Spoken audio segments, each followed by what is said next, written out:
안녕하세요. 저는 올해로 34살에 결혼한 지 6년 차가 된 여자입니다. 남편과 저 사이에 아이는 아직 없어요. 공사 현장에서 일하시던 아버지는 제가 초등학교에 입학하던 해에 일터에서 사고로 돌아가셨습니다. 그 뒤로 쭉 엄마와 단둘이 자라오게 되었어요. 평범한 주부였던 어머니는 혼자 몸으로 저를 키우시느라 고생하셨어요. 그냥 평범한 아이였던 저에게 어떤 기대를 하셨던 건지 고향의 재취 자리를 알아놓으셨다는 할아버지의 말에도 엄마는 저의 교육을 이유로 시골로 돌아가지 않으셨습니다. 그 고집 때문에 엄마는 다른 친척분들과도 연을 끊고 살아가시게 되었어요. 갖은 고생 다 하시면서 저를 키워주셨고, 저도 그 기대에 부응하고자 서울대는 아니지만 서울에 있는 명문대에 입학을 할 수 있게 되었습니다. 그때까지도 나아지지 않던 가정 형편 때문에 대학교 입학을 포기하고 저도 취직 전선에 뛰어들고 싶었었지만, 엄마는 제가 좋은 대학을 졸업하면 더 좋은 기회를 가질 수 있다고 하시며 제가 회사에 취직할 때까지 저를 도와주셨어요.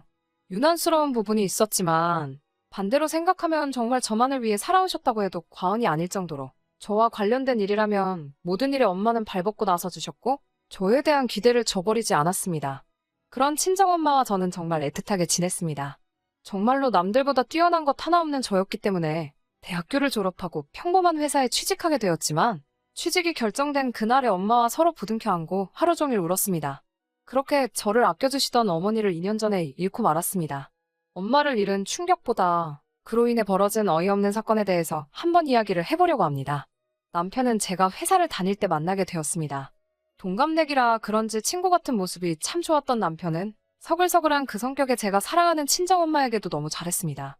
집에 여자만 둘뿐인 걸 알게 된 남편은 발벗고 나서서 저희 모녀를 참 많이 도와줬어요. 저는 남편에게 많은 호감을 느꼈고 그렇게 1년 정도의 연애 기간을 보내고 결혼을 하게 되었습니다. 저희 집이 사정이 좋은 편은 아니었지만 그렇다고 남편의 집과 비교했을 때 엄청나게 큰 차이가 나는 정도는 아니었습니다.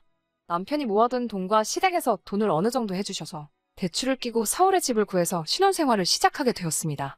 저도 시집을 갔으니 더 이상 서울에서 치열하게 살고 싶지 않으시다면서 서울에서 지내시던 전셋집을 빼서 제 혼수와 나머지 결혼 자금을 대주시고 어머니는 혼자서 지방 소도시로 이사를 가셨어요. 친정엄마와 멀리 떨어지게 된 건 제 인생에서 이번이 처음이라 많이 걱정되었지만 엄마는 저 아니었으면 진작에 떠났을 서울이라며 걱정하지 않아도 된다고 당부를 하시더라고요. 결혼 생활은 나쁘지 않았어요. 결혼 이야기가 오고 갈 때쯤 남편이 저에게 해줘야 할 말이 있다면서 경고하듯이 해준 이야기가 있습니다. 자기네 집이 종교는 따로 없지만 할머니 때부터 조상님을 모셔왔기 때문에 제사가 다른 집에 비해서도 엄청 많은 편이라고요. 시댁에서 제사 도와주는 걸로 문제가 많다는 사실이야 이미 익히 알고 있었기 때문에 걱정은 되었지만 남편이 저를 안심시켜주더라고요.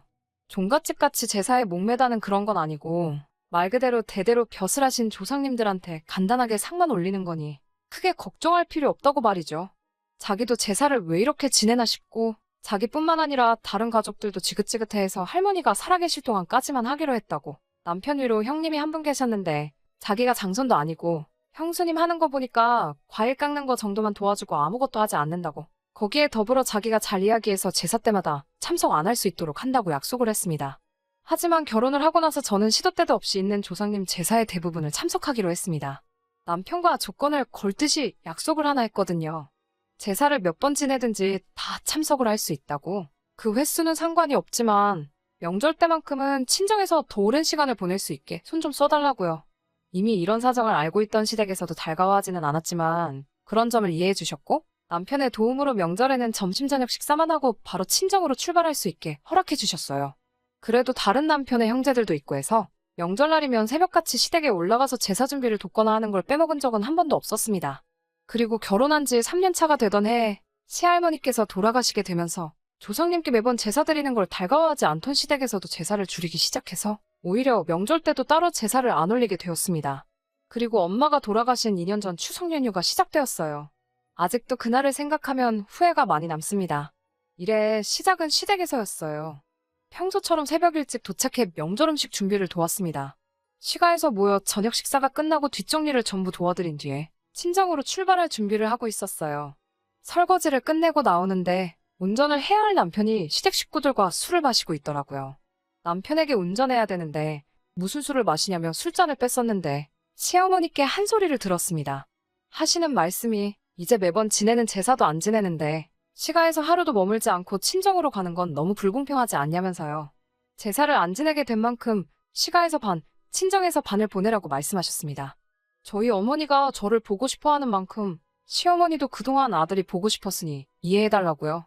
차라리 미리 말씀해 주셨으면 좋았겠다는 생각을 했지만 시어머니의 말이 틀린 말은 아니고 충분히 시어머니나 남편의 입장도 이해가 갔기 때문에 다음날 점심 늦지막히까지 시댁에서 더 머물게 되었습니다.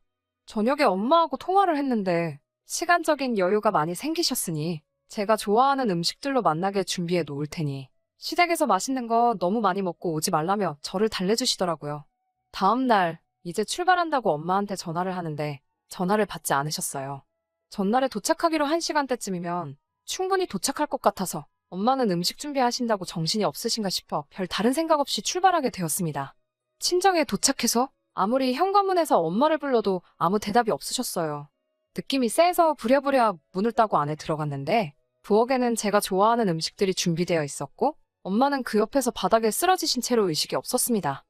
뇌졸중이었습니다. 골든타임을 놓친 어머니는 그날 뇌사 판정을 받으셨고 2주 뒤에 병원에서 돌아가시게 되었습니다. 일이 아무것도 손에 잡히지 않았습니다. 그날 남편을 데리고 나와 하루를 머물지 않고 바로 출발했다면, 아니 제가 운전면허 따는 걸 미루지 않고 그날 저 혼자서라도 출발했었다면 엄마가 그렇게 된 게 전부 제 탓만 같고 저 때문에 이 사단이 난 것 같아 견뎌내기가 너무 힘들었어요. 부모 일은 자식이 저 하나만은 아니잖아요. 결국 어느 정도 시간이 지나고 이겨낼 수 있었지만 그래도 그 무거운 마음만큼은 떨쳐버리기 힘들더라고요. 진짜 문제는 엄마가 돌아가신 이후부터였습니다. 2년 전부터 전 세계를 강타한 이 시국을 저희 가족들도 피해갈 수 없었습니다. 자영업을 하던 형님네가 가장 큰 타격을 입게 되었지요. 처음 명절 때 시가에서 온 가족이 모였는데 그 이유를 다른 곳에서 찾더라고요. 예전과 우리 가족이 달라진 게 뭐가 있냐면서 조상님께 드리던 제사를 멈춘 걸 가장 큰 이유로 꼽았습니다. 시할머니가 돌아가시고 제사를 손에 놓자 조상님들이 노해서 후손인 우리들에게 벌을 주는 거라고요. 그때부터 시댁은 조금 과하다는 생각이 들 만큼 조상님 제사에 혈안이 되어 있었어요.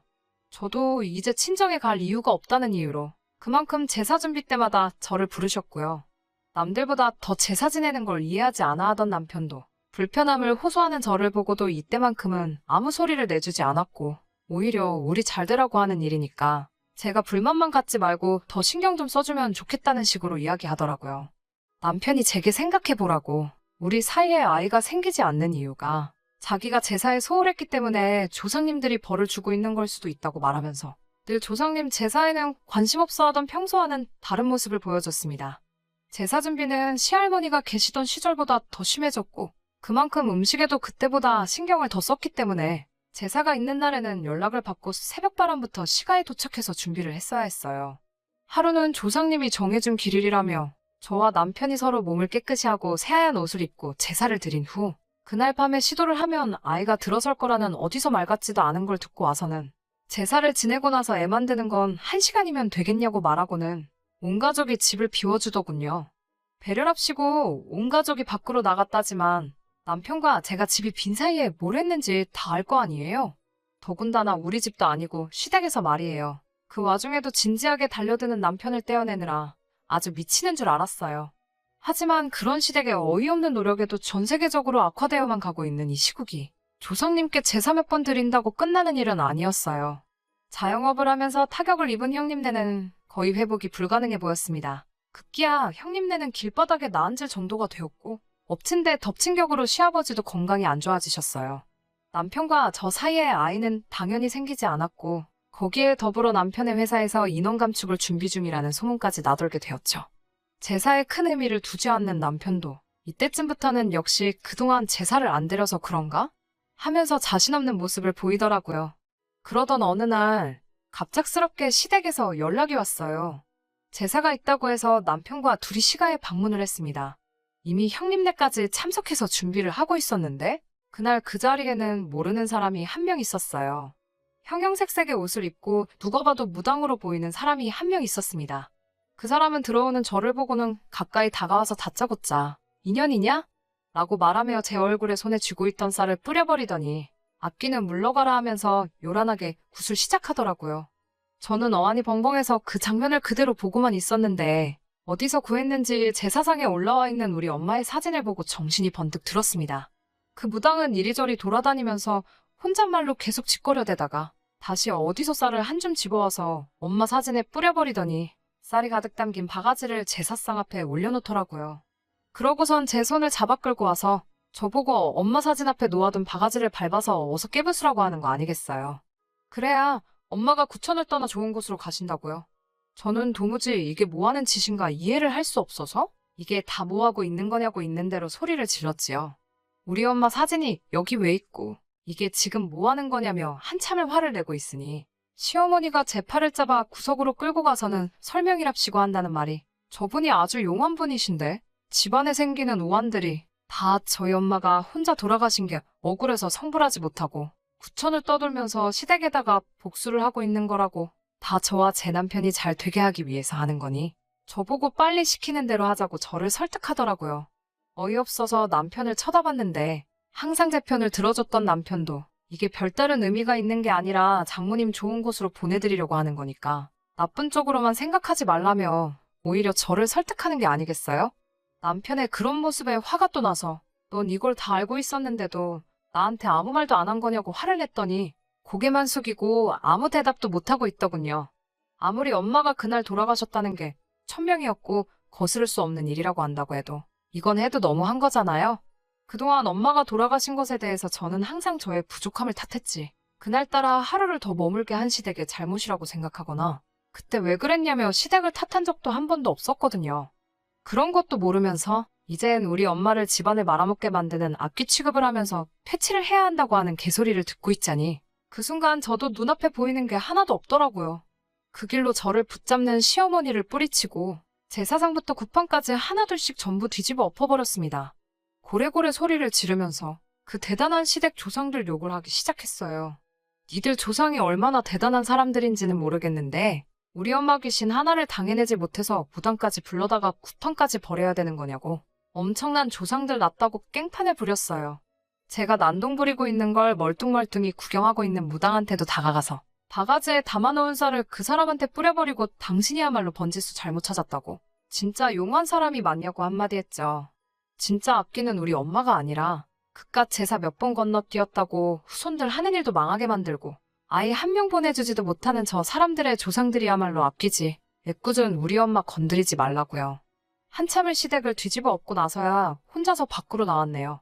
제 눈치 보면서 쫓아오는 남편에게도 따라오지 말라고 소리치고 시댁을 뒤로하고 엄마가 혼자 지내던 엄마의 집으로 돌아왔습니다. 회사에는 사정을 이야기하고 휴직을 하고 있는 상태고 결국 남편과는 이혼 절차를 밟고 있는 중입니다. 집도 남편이 해온 거니 그 집에 채워놓은 혼수만큼만 다시 돌려받는다면 더 이상 바랄 게 없겠네요. 저는 이 결혼 생활로 많은 것을 잃었긴 했지만 새 출발을 해보려고 합니다. 그 사람들에게 일말의 양심이라도 남아있어 진정한 사과를 했으면 아무 일도 없었던 척 다시 돌아가 볼까도 했지만 그날 이후로 따로 아무 말도 없는 시댁과 남편에게 돌아가고 싶은 생각이 하나도 없어요. 계속 그렇게 조상님만 찾으면서 살고 있겠죠.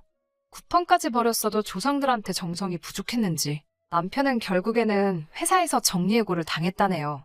건강이 안 좋아지셨던 시아버지는 아무 일 없었지만 시어머니가 결국엔 유행병에 걸리셨다는 소문을 들었어요. 형님네 가게가 망한 건 말할 것도 없고요.